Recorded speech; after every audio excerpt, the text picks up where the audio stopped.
Chairman সাহেব, এইবার কিন্তু আমাদের নির্বাচনে জিততেই হবে। হ্যালো বাবু, সেই চেষ্টা করতেছি। চেয়ারম্যান সাহেব, ওই যে আপনার ভোটার একজন। এ সুমন মিয়া, এদিকে আসো। আরে চেয়ারম্যান সাহেব নাকি? কি খবর, কেমন আছেন?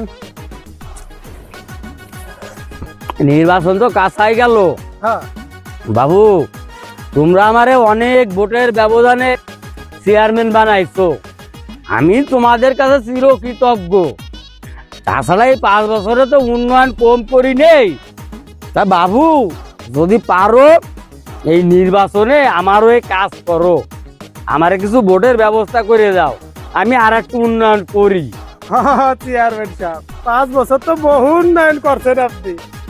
এই আমাকে যত রাস্তাঘাট, ওই যে স্কুল মাদ্রাসা কিছুই করেন নাই আপনি। উন্নয়ন খালি করছেন আপনার বাড়ির। আগে থাকতেন টিনের ঘরে, এখন তো এই সেই জায়গায় 2 তলা ছাদ ঢালাই হয়েছে। উন্নয়নটা ভালোই করছেন চেয়ারম্যান সাহেব।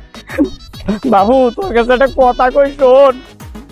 আমি বিল্ডিং ঠিকই করছি, কিন্তু আমার প্লাস্টারটা বাহির হয়েছে। এইবার যে বাবুকে আমার প্লাস্টারটা করতে হবে, আমার একটু ভোট দিই।